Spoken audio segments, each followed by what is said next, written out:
साल 1996, जगह Saint Xavier की गुफाएं, जहां पर रिसर्चर्स की एक टीम एक मिथिकल क्रिएचर को ढूंढ रही है, जिस क्रिएचर का नाम है च्यूपाकाब्रा।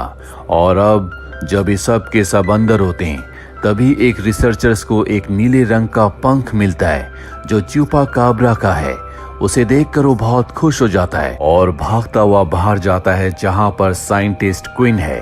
क्विन को पंख दिखाया जाता है। क्विन उस पंख को देखकर समझ जाता है कि ये च्यूपाकाब्रा का है, इसीलिए वो उनके साथ गुफाओं के अंदर जाता है, जहां सब के सब मिलकर च्यूपाकाब्रा को ढूंढना शुरू कर देते हैं। बहुत मेहनत करने के बाद इन्हें एक छोटा सा च्यूपाकाब्रा मिल जाता है, जिसे देखकर साइंटिस्ट बहुत खुश होता है, क्योंकि पिछले कई सालों से वो इसकी तलाश कर रहा था। दरअसल इस क्रिएचर के बारे में पुरानी किताबों में जिक्र है, लेकिन इसे इस दुनिया में इस वक्त में किसी ने नहीं देखा।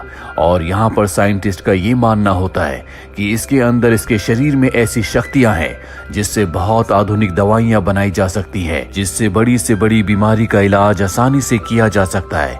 और अब ये उस छोटे से च्यूपाकाब्रा को पकड़ने के लिए आगे बढ़ते हैं, लेकिन तभी वहां पर उसकी माँ जाती है। दरअसल ये च्यूपाकाब्रा का बच्चा है और अब बड़ी च्यूपाकाब्रा अपने बच्चे को बचाने के लिए साइंटिस्ट के ऊपर हमला कर देती है और अपने बच्चे को मुंह में दबाकर वहां से भागना शुरू कर देती है। साइंटिस्ट उसके ऊपर फ्लेयर गन से कई बार वार करता है और एक निशाना उसका सही लगता है, जिससे च्यूपाकाब्रा का पंख जख्मी हो जाता है। च्यूपाकाब्रा किसी तरह से अपने बच्चे को लेकर इन गुफाओं से बाहर निकलने में कामयाब हो जाती है, लेकिन अब वो उड़ नहीं सकती क्योंकि उसका पंख जख्मी है। इसीलिए साइंटिस्ट लगातार अपनी गाड़ी से उसका पीछा कर रहा होता है ताकि उसे पकड़ सके। च्यूपाकाब्रा अपने बच्चे को मुंह में दबाकर भागते भागते सड़क पर आ जाती है, जहां वो एक गाड़ी से टकरा जाती है, जिस वजह से वो और भी जख्मी हो जाती है। इसीलिए वो अपने बच्चे को एक जगह छुपाकर दूसरी तरफ भागना शुरू कर देती है ताकि साइंटिस्ट और उसके लोग उसके बच्चे को कोई नुकसान ना पहुंचा पाए। साइंटिस्ट अपने लोगों के साथ उसका पीछा करना शुरू कर देता है। वहीं दूसरी तरफ इस जगह से बहुत दूर हमें 13 साल के बच्चे एलेक्स को दिखाया जाता है, जो हमेशा उदास रहता है। स्कूल में उसे बच्चे बुली करते हैं। उसके पिता की एक घातक बीमारी की वजह से मृत्यु हो चुकी है। अब वो अपनी मॉम के साथ रहता है। उसकी मॉम कहती है कि तुम्हें अपने ग्रैंडफादर के पास मैक्सिको जाना चाहिए। दरअसल ये ट्रिप उसके पिता ने मरने से पहले उसके लिए प्लान की थी। अपनी मॉम के कहने पर अब वो मैक्सिको चला जाता है, जहां वो अपने ग्रैंडफादर से मिलता है, जो कि बहुत ही ह्यूमरस होते हैं। वो एलेक्स को देखकर बहुत खुश हैं, क्योंकि आज पहली बार उन्होंने उसे देखा है। एलेक्स इससे पहले कभी अपने ग्रैंडफादर से नहीं मिला था। हालांकि एलेक्स के ग्रैंडफादर उसे एंटरटेन करने की, उससे बातें करने की बहुत कोशिश करते हैं, लेकिन वो बहुत कम बात करता है, जिससे उसके ग्रैंडफादर समझ जाते हैं कि अपने पिता की मृत्यु की वजह से वो बहुत उदास है। उसके ग्रैंडफादर उससे कहते हैं कि जहां मैं रहता हूं वहां तुम्हें बहुत अच्छा लगेगा। तुम्हारे 2 कजन्स हैं जिनके साथ तुम खेल सकते हो। और अब एलेक्स उस जगह पहुंच जाता है जहां पर वो सबसे पहले अपने कजन से मिलता है, जिसने रेसलर की ड्रेस पहनी होती है, और वो उसके साथ खेलने की कोशिश करता है। पर एलेक्स को उसकी ज्यादा बातें समझ नहीं आती, क्योंकि उसका कजन स्पेनिश बोल रहा होता है, जो भाषा एलेक्स को नहीं आती। इसके बाद वो अपनी दूसरी कजन से मिलता है, जो उसे अपना पूरा घर दिखाती है और बताती है कि हमारे ग्रैंडफादर अपने जमाने में बहुत बड़े रेसलर थे, उन्हें बहुत सारे इनाम मिले, लेकिन एक दिन रेसलिंग के दौरान उन्हें उनके ओपोनेंट ने उठाकर बाहर फेंक दिया, जिससे वो बेहोश हो गए। उन्हें 1 महीने बाद होश आया। दरअसल वो कोमा में चले गए थे और अब उसी घटना की वजह से बार बार वो चीजों को भूल जाते हैं। अब रात को एलेक्स जब अपने कमरे में होता है, तभी उसे एहसास होता है कि बाहर कोई है। वो देखता है कि उसके ग्रैंडफादर बाहर कहीं जा रहे हैं। उसे कुछ गड़बड़ लगती है। वो उनका पीछा करता है। वो देखता है कि उसके ग्रैंडफादर एक जगह बैठकर एक छोटे से म्यूजिक इंस्ट्रूमेंट को घुमा रहे हैं। एलेक्स को ऐसा लगता है जैसे वो किसी का इंतजार कर रहे हैं, और तभी उसे एहसास होता है कि उसके सामने झाड़ियों में कोई जानवर है जो उसकी तरफ आ रहा है। वो जोर से चिल्लाता है। उसकी आवाज सुनकर उसके ग्रैंडफादर और दोनों कजन्स उसके पास आ जाते हैं। एलेक्स बताता है कि सामने की झाड़ियों में मुझे एहसास हुआ कि कोई बहुत बड़ा जानवर मेरी तरफ आ रहा है, और अब वहां से एक छोटा सा खरगोश निकलता है, जिसके बाद उसके कजन्स उसका मजाक उड़ाते हैं और उसके ग्रैंडफादर उससे सीरियस होकर पूछते हैं, क्या तुमने उस जानवर को देखा था? वो कैसा था? एलेक्स कहता है कि मैं उसे अच्छे से देख नहीं पाया।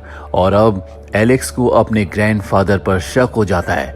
उसे पूरा यकीन है कि वो कोई न कोई बात उससे छुपा रहे हैं। एलेक्स अगली सुबह जब उठता है तो देखता है कि च्यूपाकाब्रा का बच्चा उसके बेड पर बहुत ही आराम से लेटा है। उसे देखकर वो डर जाता है, क्योंकि आज से पहले उसने कभी इस तरह के जानवर को अपनी आंखों से नहीं देखा था। उसके चिल्लाने की आवाज सुनकर च्यूपाकाब्रा का बच्चा वहां से भाग जाता है और अब यहाँ पर उसका कजन आ जाता है और एलेक्स उसे कुछ नहीं बताता, क्योंकि उसे लगता है कि उसका कजन उसकी बातों पर विश्वास नहीं करेगा और उसका मजाक उड़ाएगा।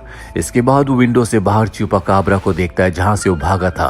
वो देखता है कि वहां पर उसकी कजन सिस्टर बैठी है, पर उसे च्यूपाकाब्रा किसी जानवर के बारे में कुछ नहीं पता होता, क्योंकि उसने हेडफोन्स लगा रखे थे। और अब उसकी कजन सिस्टर बताती है कि ग्रैंडफादर सुबह से घर से गायब हैं, हमें उन्हें ढूंढने के लिए जाना होगा। और अब ये तीनों के तीनों अपने ग्रैंडफादर को सिटी में ढूंढने के लिए चले जाते हैं। वहीं हमें साइंटिस्ट और उसकी टीम को दिखाया जाता है, जो उस जगह पर होते हैं जहां पर च्यूपाकाब्रा का एक्सीडेंट हुआ था।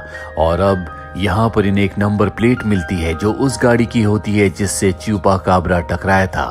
वहीं हमें तीनों बच्चों को दिखाया जाता है जो अपने ग्रैंडफादर को ढूंढते ढूंढते उस जगह पहुंच जाते हैं जहां पर उनके ग्रैंडफादर अपनी बकरी के साथ सड़क पर चल रहे होते हैं। लेकिन अब वो भूल चुके हैं कि वो यहाँ पर क्यों आए थे, क्योंकि उन्हें भूलने की बीमारी है। ये तीनों बच्चे अपने ग्रैंडफादर को घर वापस ले आते हैं। घर आने के बाद एलेक्स अपनी कजन सिस्टर को बताता है कि मैंने रात को जिस जानवर को देखा था वो च्यूपाकाब्रा था। मुझे लगता है कि हमारे ग्रैंडफादर भी उसके बारे में जानते हैं, पर वो हमसे छुपा रहे हैं।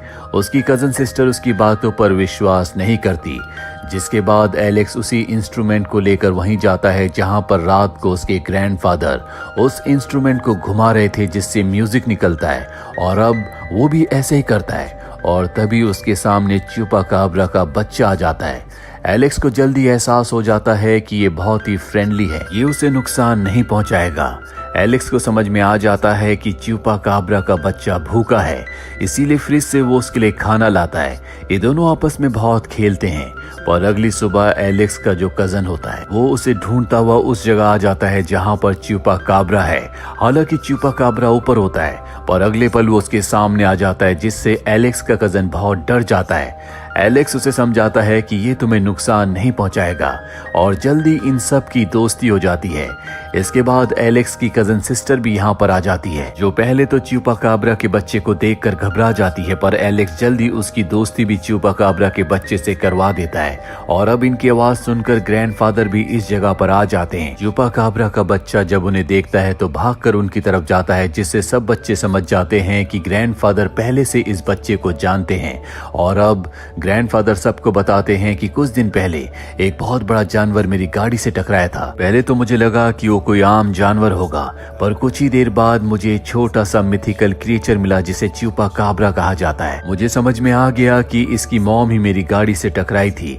इसके बाद मैंने बहुत कोशिश की कि इसके पेरेंट्स को ढूंढ सकूं। मैं कई बार उस जगह पर गया, पर मुझे वहां पर कोई नहीं मिला।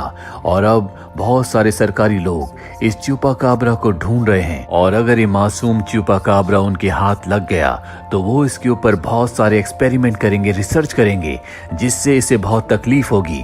हमें किसी भी कीमत पर इस बच्चे को बचाना होगा। कुछ देर के बाद साइंटिस्ट यहाँ पर अपने एक आदमी के साथ आ जाता है और ग्रैंडफादर से पूछता है, क्या तुमने किसी च्यूपाकाब्रा के बच्चे को या अजीब से जानवर को देखा? वो साफ साफ मना कर देते हैं, लेकिन साइंटिस्ट को उन पर शक हो जाता है। दरअसल एक्सीडेंट वाली जगह पर जो नंबर प्लेट मिली थी वो ग्रैंडफादर की थी, और उसी नंबर प्लेट से उसने एड्रेस निकलवाया और यहाँ तक पहुँच गया। साइंटिस्ट किसी भी कीमत पर च्यूपाकाब्रा को ढूंढना चाहता है, क्योंकि अगर उसने जल्दी च्यूपाकाब्रा को ढूंढकर सरकार के सामने पेश नहीं किया तो उसके प्रोजेक्ट को फंडिंग होना बंद हो जाएगी, जिससे उसका पूरा प्रोजेक्ट बंद हो जाएगा। और अब उसके जाने के बाद ग्रैंडफादर एलेक्स को रेसलिंग सिखाने की कोशिश करते हैं, जिसमें एलेक्स का बिल्कुल इंटरेस्ट नहीं होता। पर जब बार बार उसके ग्रैंडफादर उसे प्रोवोक करते हैं तो गुस्से में एलेक्स उन्हें जोर से धक्का देता है, जिससे उसके ग्रैंडफादर सर के बल गिर जाते हैं और बेहोश हो जाते हैं। जिसके बाद ये डॉक्टर को बुलाते हैं। डॉक्टर उन्हें दवा देकर चला जाता है और ठीक इसी वक्त तीनों बच्चों को गराज से च्यूपाकाब्रा की आवाज आती है। ये भागकर उस तरफ जाते हैं और देखते हैं कि साइंटिस्ट वहां पर पहुंच चुका है। उसने च्यूपाकाब्रा के बच्चे को देख लिया है। वो अपनी गन से च्यूपाकाब्रा के बच्चे पर फायर करके उसे बेहोश कर देता है। हालांकि बच्चे उसे रोकने की कोशिश करते हैं, लेकिन वो उस बच्चे को उठाकर अपनी गाड़ी में रख देता है। वहीं एलेक्स भागकर अपने ग्रैंडफादर के पास जाता है, उन्हें होश में लाता है और कहता है कि साइंटिस्ट च्यूपाकाब्रा के बच्चे को अपने साथ ले जा रहा है, पर उसके ग्रैंडफादर सब कुछ भूल चुके हैं। अभी एलेक्स के दिमाग में एक आइडिया आता है। वो अपने ग्रैंडफादर से कहता है कि बाहर वो रेसलर आपको ललकार रहा है जिसने आपको रिंग से बाहर फेंक दिया था। ये सुनकर उसके ग्रैंडफादर आग बबूला हो जाते हैं और अब वो अपने रेसलिंग मास्क को पहनकर बाहर आते हैं, जहां पर साइंटिस्ट उनके सामने होता है। इससे पहले कि साइंटिस्ट कुछ समझ पाता, उसके ग्रैंडफादर अपनी रेसलिंग की टेक्निक से दोनों पैरों से उड़ते हुए उसे लात मारकर गिरा देते हैं। और इसके बाद तीनों बच्चे ग्रैंडफादर को बाहर गाड़ी के पास लाते हैं, जो कि साइंटिस्ट की गाड़ी है, और इस गाड़ी को लेकर इस जगह से निकल जाते हैं क्योंकि इसमें च्यूपाकाब्रा भी है। अब ग्रैंडफादर को बहुत सारी बातें याद आ चुकी है। ग्रैंडफादर इन्हें उस जगह ले जाते हैं जहां पर च्यूपाकाब्रा की मॉम उनकी गाड़ी से टकराई थी। ये च्यूपाकाब्रा को अब बाहर निकालते हैं, जिसके बाद च्यूपाकाब्रा एक तरफ भागना शुरू कर देता है, जैसे उसे अपने घर का रास्ता पता चल गया हो। वही साइंटिस्ट ने अपने लोगों को इन्फॉर्म कर दिया था, इसीलिए वो सब के सब इस तरफ आ रहे होते हैं। वहीं च्यूपा भागता हुआ एक पहाड़ी चट्टान के किनारे पहुंच जाता है। एलेक्स भी वहां पहुंच जाता है और अब च्यूपा यहाँ से जोर से आवाजें लगाता है और तभी चट्टान के दूसरी तरफ से भी आवाज आती है। च्यूपा बहुत छोटा है, वो उड़ नहीं सकता। एलेक्स को समझ में आ जाता है कि इस खाई के दूसरी तरफ च्यूपा का पूरा परिवार है। च्यूपा से वो बहुत प्यार करता है, ये दोनों एक दूसरे के दोस्त हैं, पर अब उसे च्यूपा को यहाँ से जाने देना होगा। इस खाई को पार करने के लिए एक पाइप लगा होता है। च्यूपा उसके ऊपर से दूसरी तरफ चला जाता है और अब एलेक्स उदास होकर जब यहाँ से जा रहा होता है, तभी उसके सामने एक टाइगर आ जाता है, जिससे डरकर एलेक्स उस पाइप के ऊपर चला जाता है जहाँ से च्यूपा गया था। और अब टाइगर भी उसके पीछे जा रहा होता है, लेकिन तभी यहाँ पर ग्रैंडफादर और उसके कजन्स आ जाते हैं। ग्रैंडफादर टाइगर को यहाँ से भगा देते हैं और अब जब एलेक्स वापस आ रहा होता है तो पाइप, जो कि बहुत पुरानी है, वो टूटने लगती है। वो एक पतली पाइप के साथ लटक जाता है। तभी वहाँ पर च्यूपा आ जाता है, जो उसे गिरने से बचा लेता है। च्यूपा ने अब उड़ना भी सीख लिया है, इसीलिए वो उसे चट्टान के किनारे ले आता है। अभी वहाँ पर साइंटिस्ट आ जाता है, जो अपनी गन से च्यूपा के बच्चे को बेहोश करके उठा लेता है। उसके पास स्टिक है जो कि इलेक्ट्रिक है, उससे करंट लगाकर वो किसी को भी बेहोश कर सकता है। इसीलिए यहाँ पर एलेक्स के ग्रैंडफादर उस तक नहीं पहुँच पाते और साइंटिस्ट यहाँ च्यूपा के बच्चे को एक बार फिर से अपनी गाड़ी में रखकर इस जगह से निकल जाता है। ये चारों के चारों उदासी भरी आंखों से उसे देखते रहते हैं, पर साइंटिस्ट जैसे ही थोड़ा सा आगे जाता है, उसके सामने च्यूपाकाब्रा का पूरा परिवार आ जाता है, जो उसकी गाड़ी को रोक लेते हैं। और अब साइंटिस्ट गाड़ी से उतरकर च्यूपाकाब्रा के बच्चे को अपने पास पकड़ लेता है और सभी च्यूपाकाब्रा से कहता है कि अगर तुम मेरे पास आए तो मैं इस इलेक्ट्रिक स्टिक से तुम्हारे बच्चे को मार दूंगा। च्यूपाकाब्रास डर जाते हैं। दरअसल ये बहुत ही समझदार क्रिएचर्स होते हैं जो इंसानों के जेस्चर्स को समझते हैं। ठीक उसी वक्त यहाँ पर ग्रैंडफादर पीछे से उसका हाथ पकड़ लेते हैं, जिस वजह से उसे च्यूपाकाब्रा को छोड़ना पड़ता है। और अब ग्रैंडफादर उस साइंटिस्ट को एक धोबी पछाड़ लगाकर जमीन पर धूल चटा देते हैं। च्यूपाकाब्रा एक बार फिर से अपने परिवार के साथ है। वो एलेक्स को अलविदा कहता है, जिसके बाद वो अपने परिवार के साथ चला जाता है। कुछ दिन और यहाँ बिताने के बाद एलेक्स भी अपने घर के लिए रवाना हो जाता है, लेकिन अब वो पूरी तरह से बदल चुका है। उसकी जिंदगी में जो उदासी थी अब वो पूरी तरह से खत्म हो चुकी है। इस पूरे सफर ने, यहाँ की जर्नी ने उसे एक अलग एलेक्स बना दिया, जो किसी से नहीं डरता, जो खुश रहना जानता है। और इसी के साथ ये फिल्म, ये कहानी यहीं पर खत्म हो जाती है। उम्मीद करते हैं कि ये कहानी आपको पसंद आई होगी।